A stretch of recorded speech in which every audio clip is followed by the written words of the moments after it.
sort of occupied the industry by launching Mafia, the game, as a show. I don't think I did anything new with Mafia. Mafia is just a well-produced TV show on YouTube that is a game that I loved and I've played since I was a teenager. And I've always wanted to create celebrity Mafia. I wanted to produce something that I myself enjoyed and wanted it to just be good in its own right. I thought it would be cool to show people who these guys actually are. It's like people have played Mafia before, people have filmed shows before, people have done tech podcasts before, but yet this feels new.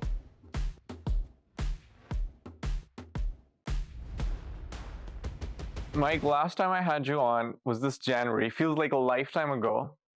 And I pointed, because I was doing research, I pointed out that, listen, you started defining new media a while back. And we hear everybody sort of talking about it.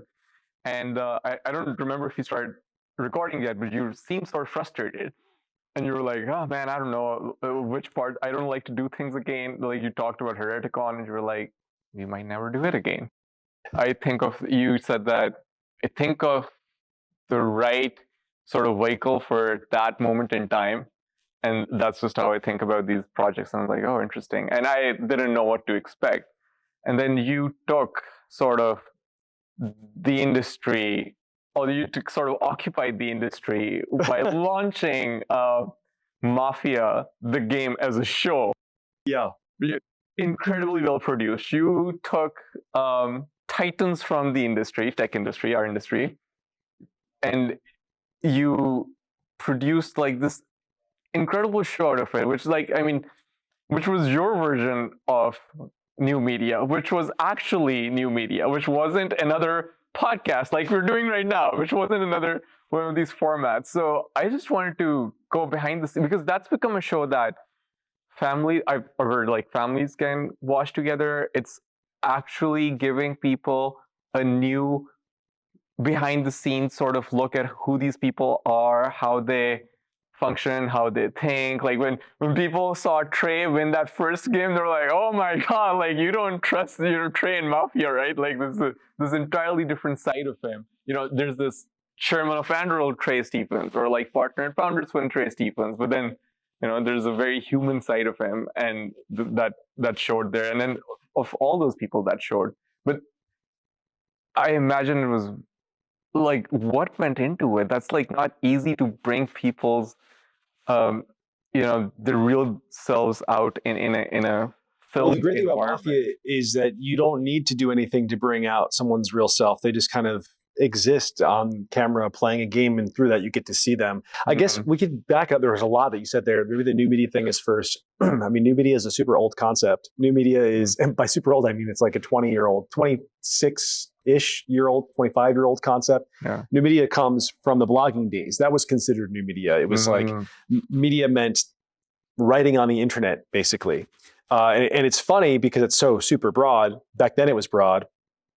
Kind of falls by the wayside. And now people, a lot of like young Zoomer people are talking about new media as if they invented it. And they're like, what do they mean by that? I often wonder, like, what do you mean? Yeah. Not even by the fact that you invented it. That's just you're young and you don't have a sense of history. But like, what do you mean by new media? What counts as new media now? And it seems, from what I can see, they seem to just mean like anything done on the internet by a tech person is truly anything. It could be streaming, it could be podcasting, it could be posting, it could be putting little viral videos together. Like all of these things for some reason count as new media. I don't think I did anything new with Mafia. Mafia is just a well-produced TV show on YouTube that is a game that I loved and I've played since I was a teenager. And I've always wanted to create celebrity Mafia.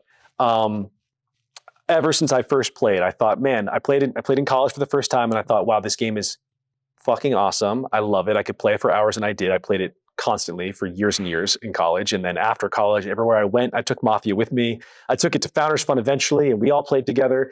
But the whole time I thought what would be really fascinating is watching people play this game where really the purpose is to sort of deceive and detect deception. With the same group of people over and over again. There are people who are better at it than others. I want to see the best people at it, and I want to see them just play again and again and again. And I wondered what that would look like and what that would feel like as a viewer, rather than just a viewer in a game, but like the viewer of a professional version of Mafia. What does like a professional Mafia player look like? And that's what I thought like years ago. And then recently, already by the time that we had last recorded in January, and I'd already had the idea, it occurred to me like, I have the budget, I have the contacts. These are all my acquaintances or friends. Yeah. I have the team in mind of like who we could do this with.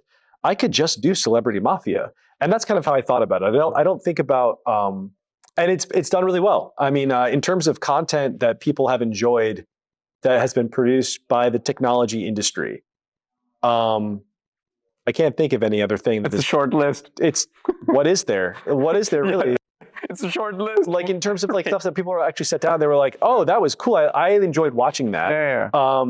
I don't think there's really anything. Like there's nothing. There are podcasts, and there are people who do enjoy listening to podcasts, I guess. But in terms of like entertainment show, I'm a bit of a conspiracy. Like, do people enjoy listening to these podcasts? There are a lot of I'm producing Mafia in an environment where everyone is doing roughly the same thing. They're doing interview podcasts. People are interviewing popular people in tech. And the game in that is to get the person with the biggest audience and interview that person. Yeah. And then your show will maybe grow and you'll get more people who are big, and that is the show. That's never the kind of show. I think I did a little bit of that on the Pirate Wires pod, but I started with Anatomy of Next in the 2010s. And I was inspired by the podcast Serial. There was a full season of a show. Someone was telling you a single story, and I wanted to do a story. And season 1 was just me experimenting. Season 2 was the story of Mars. It was like, let's look at every aspect of turning Mars into a habitable world. And so began, I would say, like that was when I really matured as maybe like a media creator or something. That's when it began. And like from that point on, all of the projects that I went to, it was Anatomy of Next, it was Hereticon, it was Pirate Wires, now it's Mafia. These are all things that are self-contained. They work in their own right. They are not like a VC. These are standalone projects. Yeah, they're not like a VC podcast or a VC conference. They're interesting, I believe. They are like interesting cultural artifacts. And they tend to come. I mean, the way that I work is I produce things when I think they're needed, right? Like they just feel like the kind of thing that needs to happen right now. And maybe it's more of like certainly my team and I, like Mike Petriano is the creative director at Founders Fund, and we work together on almost everything. Certainly all of the Founders Fund projects we work together on. And I think the two of us work a little more like artists in a way. Like that's kind of our temperament. That's like how we look at the world. That's how we like our work to be received. And certainly we don't see ourselves as, like, what is new media? What is it? Right? Like, what is it? Other than, I guess the thing that was really separates new media from today and what it was 20 years ago is like 20 years ago, it really was a new kind of media that really mattered. Today, I haven't seen that yet. Like I haven't seen the huge cultural impact of the new media. The company that we just interviewed a guy, Ben Smith, who's running Semaphore. Yeah. That's a new media company. Yeah. He was the co-founder of BuzzFeed News. Like he's done this before. Is that new media? If that's new media, that's working. The Free Press obviously worked. Like, but these are media people went and did new things in media, and they had a huge cultural impact. I have not yet seen that in the tech thing. And so that's a conversation that I don't really want to be a part of. Happy for them. Good luck to them. I consider myself doing something else. What was, you say that you sort of get a feel for maybe this is the right moment in time for this sort of thing. What do you think that thing was in this moment in time? So there are two things here. So there is start with the first one that's probably more important, which would be like, I wanted to produce something that I myself enjoyed, and I was not seeing a lot out there that I enjoyed. From tech, zero things. There was nothing in tech that I was like, wow, this is making my heart sing. I'm excited about this. I want to consume this as like an audience member. There was nothing that was exciting to me. And I wanted to produce something like from a place of love, truly. Like I loved doing this. I want to give it to you because I love you. I want you to love it. I want you to enjoy it. Like I want you to have those feelings that you have when you watch a show that you love, when you watch a movie that you love, or you listen to an album you love. Like I wanted it to just be good in its own right, not because it was Palmer Luckey talking about his company, which you're going to listen to because you're in tech, but something else entirely. Like you watched the show and you loved it because it was a good show. So that was like maybe the rough shape of it. And then the other piece, obviously, is I've assembled a bunch of people who don't often, they're all people who I know and really love. And they're all people who I've had the great chance to like spend some time with outside of the context of like a tech speaking event or a podcast. Yeah. Seen them in social events. They're real human beings. And they're mostly funny and charismatic and really smart. And I thought it would be cool to show people who these guys actually are, because I don't think that anyone ever sees that. You don't get that in an interview, a straightforward interview. You don't get that. You don't get that. Certainly, you don't get that from the news. Yeah. And none of them are on TV shows. And so I'm like, I could do that. I think I could. What I thought actually was, I think I can do that. Right. I don't know if people are going to actually enjoy watching the game of Mafia. And so like, that's the question mark that I have. I know that we're producing the best possible version of this game with the coolest cast ever, like in tech. We'll see if... How do you decide on the cast? Who almost made it? They're mostly people, I won't say that because you might see them in the next episodes. They're mostly people who I've played with before. I think I've played with almost all of them before. Maybe one or two I didn't before. I don't think I played with Brian Johnson before, but I knew he played. So they're mostly people I've played with before. They are people who I like. And I want to play a game with. Right. And I think that maybe that's also what you're picking up on. You know, like you get to see these people. The reason that everyone is on screen talking and laughing and sharing funny little stories and like hanging out in the back room is because they actually mostly all know each other and like each other as well. The off-camera camaraderie. It is a completely relaxed, real environment that I just recorded. No, not me, our production team. Right. So was there like some sort of character archetypes you had in mind? Because you would have a larger group of friends who could have equally been in celebrity tech sort of circles, right? Who could have equally been like great for, you know, that first season. So how do you go about picking, okay, no, maybe we need this type of like person for the table? No, it's really just people who are fun to hang out with and fun to play the game with, who are good at the game for the most part, who I thought would be fun together. It's kind of like... Was it a consideration that some of them should have played Mafia together before? I think almost all of them have played. There's not... I don't think there was anyone there who hadn't played with one other person in the group. Yeah.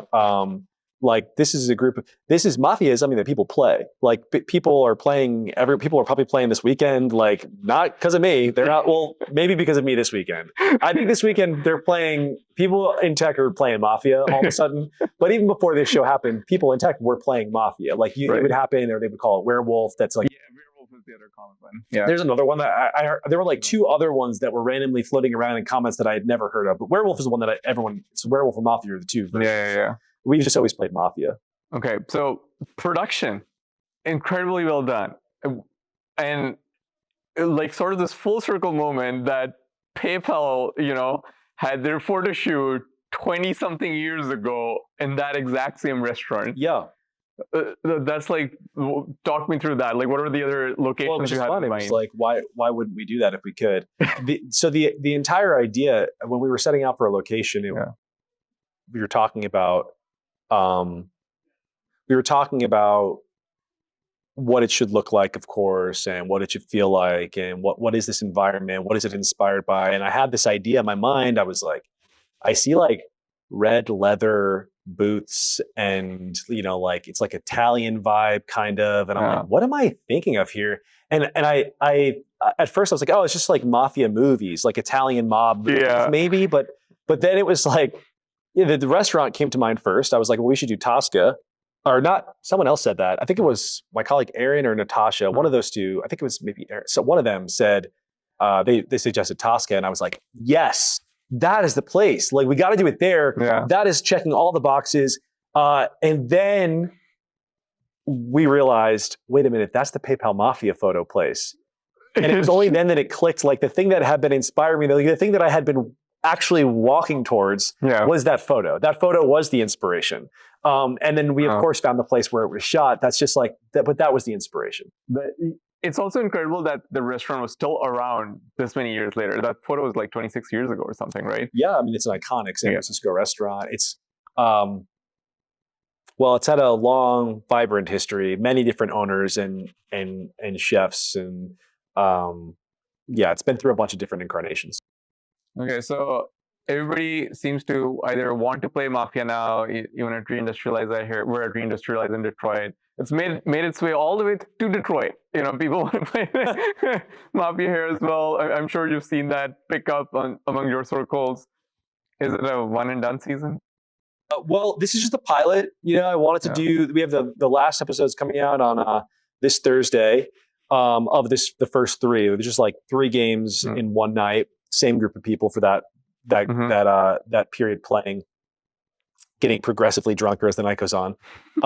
I have always wanted to I wanted to see if it would land, if people would like it. I still want to see how the 3rd episode is received.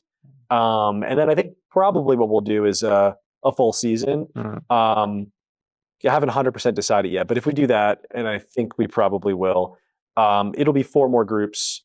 Possibly some new locations, but certainly 4 more groups, 12 more episodes, and then we'll kind of release them, you know, week by week, and have like a season of television.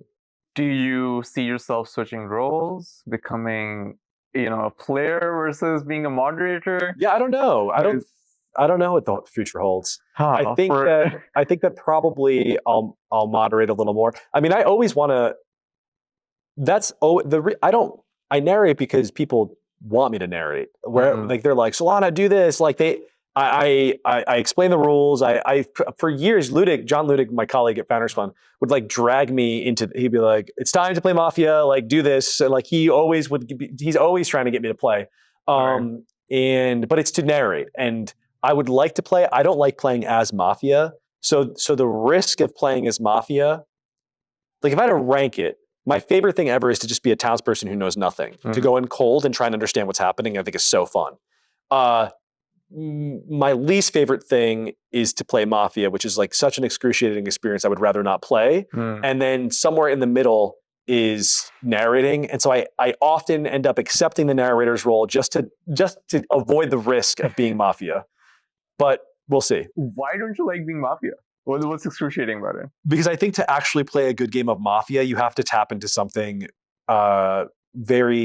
you have to just really lie. And I think to be a great liar, you can do it. I think anyone can do it. Yeah. But like you have to just, you're like touching some darkness to get it done, which I have so much gratitude for the people who do it and they do it well, because the game's not fun unless you do that. Unless the Mafia are playing, unless they're really going all in trying to deceive you, it's not a fun game. I just hate getting into that space, but maybe I should just embrace it. We potentially have a new season coming up. We have the 3rd episode coming in next week. Are there other projects you're thinking of?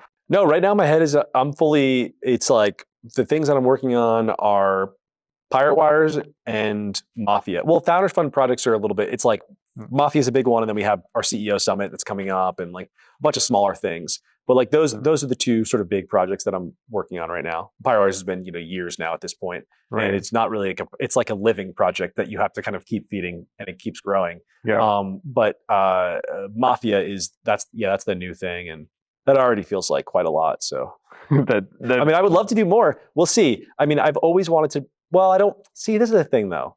This is the thing. I'm not going to say what I want to do, because for years now, like it's been fucking like almost a decade when I do something. When you say it, it is like copied immediately. Yeah. And it's like, here's what I'm not going to do. What I'm not going to do is tell you things I want to do so they can be copied before I even do them. Like I got to at least do them. You're going to do a podcast, right? Before they're ripped off, right? Yeah. All I'm doing is another podcast, everyone right? in tech should focus on the same straightforward interview my founder podcast. I think those are really compelling. That's what I'm going to be working on. You guys get on that and do that. Pirate Wires podcast is making a comeback. But the Pirate Wires podcast is a different kind of podcast. The Pirate Wires podcast, it's a very similar. I mean, there are lots of podcasts like the Pirate Wires podcast.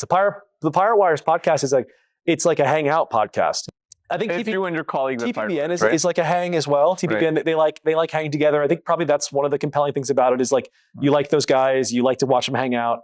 But they're also interviewing lots of people. It's different than it's very different than the other VC podcasts, which like no one ever watches. And I mean, clearly TPPN had this huge impact in tech. So like, it's just different in the fact that it succeeded. It's different, but I think it's also like emotionally different. There's like, it's like more of a hang kind of vibe.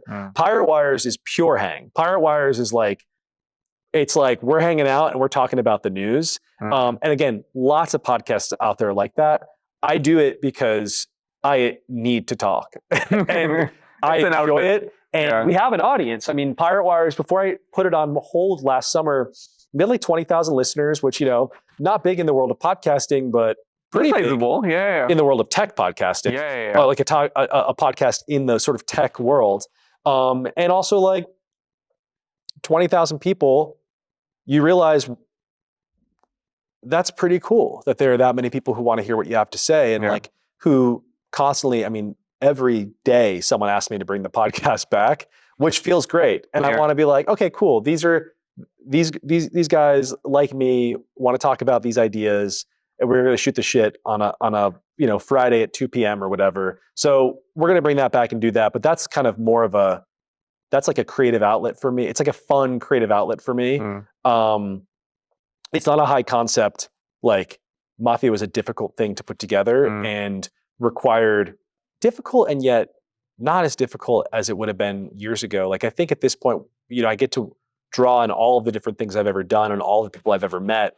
So we have a lot to work with at Founders Fund on my brand team and a lot to draw from. And so as hard as it was not as hard as you'd think. And so now I'm wondering, like what is, first I got to knock out a full season, but then it's like, what is an even more ambitious thing?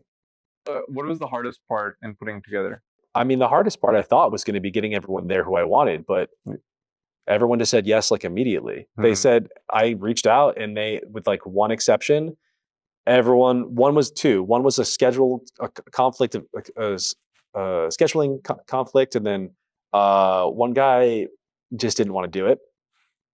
He just ghosted me actually on this, which is, I accept socially. It's like, you don't want to say no, whatever. You're ghosting me. I think he maybe regrets it now.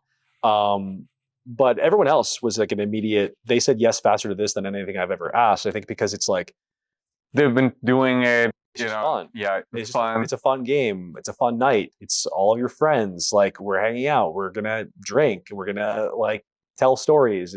We're at Tosca. Like who doesn't want to do that? It's just fun. And it was fun to work on. It was fun to play in. It was fun. It's been fun watching people react to it. It's kind of inspired me to seek out fun more, things that make me happy, rather than things I just think are important. Things that it's always a combination of both, right? But like this just is something I've always wanted to do and I finally did and I'm like excited about it. It was also, I do think like when people work on some of their ambitious projects, there's like sometimes years or decades of compounding that happens. You mentioned you've been playing Mafia since teenage, I believe college years. And the first time you played, you thought that, oh, there could be a celebrity Mafia that would be pretty cool, right? And it's been at the back of your mind, right? As you went on to do all these other projects, it was at the back of your mind. And so many things, experience-wise compound. It's whether that's putting up a conference and putting people up on stage to talk and whatever lessons you take away from that production, to producing a news commentary podcast, which makes you probably a good narrator or moderator for the show. During Next, I learned how to speak on a podcast and how to have a presence. And I learned that you're giving something. You're not just talking. You're not just reading a script. Like you have to be performing in a way to capture people's attention. That's what I'm now learning. Too late. But yes, you learn. Like, I mean, we have drawn on so much from whether it's like the production team that we worked with on like our annual meetings, and it's like a network that I've built up.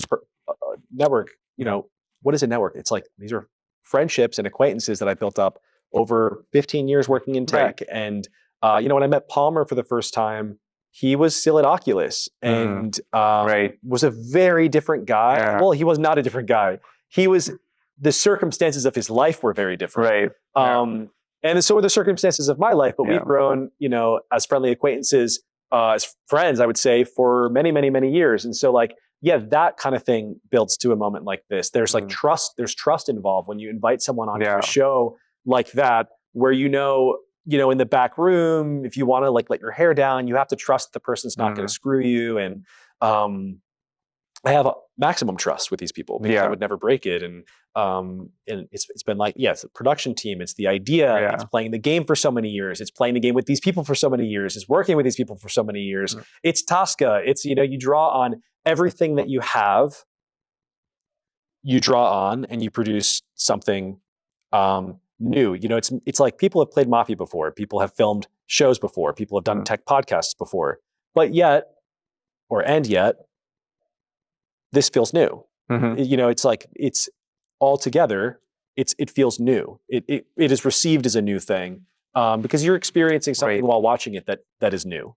Why do you think nobody else in tech came up with a concept? No, not exactly Mafia, but some didn't introduce something new besides blogging or podcasting. With the budgets, right? Like, there's not having the budget. The budget one thing, doesn't make you creative. That's what I was thinking. The budget doesn't make you have interesting ideas. I think that there is no pressure. Let's narrow it down to venture. There is no pressure. So, I am the CMO at Founders Fund. I have created the modern CMO at a venture capital firm. Like the model that exists now is my model. It is guy that people are looking for influencers online who are de facto spokespeople for their company, but they're not stuffy. They are creating content, and that content is existing. The real thing is that content is existing semi-independently from the firm, so it feels like it has life. I did all of these things first. I think this became more public after Mario Gabriel framed it as a soft power initiative in his piece. Right. That would have been Mario that talked about this, about the work that I'd done. Yeah, I think probably. Maybe people read that and they were like, fuck, we gotta clone it. We gotta do it. We need a Mike Solana right now. And it's like, the reason that you have that impulse is because you're not you can almost trace it back actually to that. Yeah, because that coverage went really viral. Yeah. It did go really. It was a great long piece that we did a lot of interviews with him for a long time. I think it's like that's a really weird role though in venture. To that kind of a CMO, the kind of work that I do is very strange. It's hard to defend. Until it ever existed, it was impossible to defend. Like, who would have done that? Who would have been like, oh, Peter hired this random kid from publishing and was like, just do whatever you want for 15 years. And then, around year 6, he starts doing his own things, not just working on projects with Peter and the team. And they're totally untethered to reality. And then he's also shit posting online at the height of BLM and not giving a fuck. And then he starts his own company, his own media company in 2020. And then they funded and supported. And it's like, oh, he wants to do Hereticon now. Okay, go off. Endless support. That's a weird thing to do. And the reason it's weird is because what are you trying to do as a venture capital firm? Yeah. It's like, what is marketing for a VC even for? What is that? How do you justify that role? At marketing at a company like Coca-Cola, it's like, okay, my goal is to sell more Coca-Cola. You want to reach the masses. Same thing with Nike. It's very obvious what marketing should look like at a company that's selling something. But what is my job at Founders Fund is I'm trying to connect with founders. It's like a very small group of people who I want to speak to. And well, I don't want to give maybe too much more into like the strategy behind that and how I think about that. I will just say that this model is how to do it. Like I know that this has been successful. I've been able to connect with the industry, with not just the industry, right? Because I don't care about the whole industry. I care about the people who are shaping the industry. I care about the young people and older people who are building the new companies that become the industry in 10, 15, 20 years. And so those are the people that who I'm communicating with. And I think cultural relevance is the way to that, but a venture capital firm is just not a home for cultural relevance. It's like everything in a VC firm exists, for returns. Like the investor is the star, and at Founders Fund, Peter's the head guy, and he is the star, but he's the king, and so he is so confident and so good at what he does that there's never been anything. He's not threatened by other people doing other weird things. In fact, he loves it and encourages it. And I think that I had to be permitted to just cook with a budget and for any of this to happen. And so now it's obvious. Now it's like, okay, we have to do culture to connect with founders and blah, blah, blah. But it wasn't obvious then. Back then, nobody knew what a CMO. I mean, it was all these like stuffy people who worked with the press, and they were like, they were just doing regular, almost PR type things. Right. Maybe they were hosting a conference, but the conference was super like, let's get our investors on a stage. Usually. Well, the LP thing is so different. So the LP, when you're marketing, like your limited partners, I don't handle any of that. That's Lauren Gross, our COO. Oh, interesting. Okay. Interfaces with our LPs. And that's a different relationship. Like I consider myself a creative marketer. Like I work public facing. I'm interested in how people outside of Founders Fund and outside of the investor interact, think about us, how they think about Founders Fund, and who on our team they know and why, and who they associate us with, or more importantly, what ideas they associate us with, which is really how I brand. Is like, what are the ideas there? What are the values there? That's what I like to put a spotlight on. Yeah. And that is just, I would say that the firm itself is not designed to produce things that are real pieces of culture. And so to get to a place where you can do that, you have to have a leader like Peter, who's totally cool with you doing whatever you want. And you have to have someone who wants to do that, who cares about culture and has a sense of cultural aesthetics and has strong opinions about culture and strong opinions about other media things. Because how could you ever produce something good if you don't have opinions on what is good? And so, yes, I'm extremely opinionated, but I like to think that my work speaks for itself. Is Peter a better Mafia or a better townsperson? I've only ever played with Peter one time. Of course you want to play Mafia with Peter. Who wouldn't want to play Mafia with Peter? Right.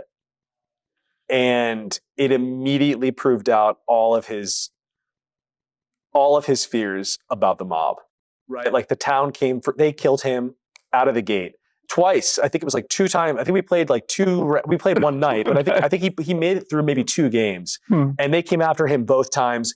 And then he was out. My sense was he didn't really enjoy it. It's going to be a tough sell getting him into the next round. I'm going to try, but oh boy, that would be fun to see. I mean, the obvious thing to do, which I'm dying to do, is the PayPal Mafia plays Mafia. That's correct. I put it in the show. There's an Easter egg. I put the photo in the back room, like it's right there. Like that's obviously what we want. I mean, can you imagine Reid Hoffman and Peter at a table right now? Elon Musk, obviously Luke Nosek has to be there. Sachs, like, I mean, it would be epic. But, I got to get Peter excited about it. And he doesn't like a crowd. He really does not like a crowd that wants to kill people. So, it's somewhat contra his brand or what he believes. Well, his values. His values. And he's like, comfort level. Right. He doesn't not like a crowd of people trying to kill him, even if it's just a joke. Well, maybe if you assembled it in Argentina, it might work out this time. Maybe he's so bored down there that he needs something to do. But from what I hear, I mean, it seems like he's actually he's enjoying himself. Things are going well. Playing chess with kids, you know. Yeah, but he's not. He hasn't. I don't know why people are saying he moved there. That's like he's there for now. Like, yeah. I realize that. Yeah. I think Miami was the actual move. Yeah, I'm pretty sure he's technically a resident of Miami. Yeah. He's still in Miami. Okay. Well, this has been great. Mike, it's always fun talking to you. And I know you try to be, we're catching you in the era where you're more careful of what you say publicly. Otherwise, you've been, I think you've been very generous with putting your thoughts out there historically. But thank you for giving us Mafia. This has been an absolute... Well, thank you for watching it. Yeah, it's been an absolute blast and can't wait to see what you do next. Cool. Thank you.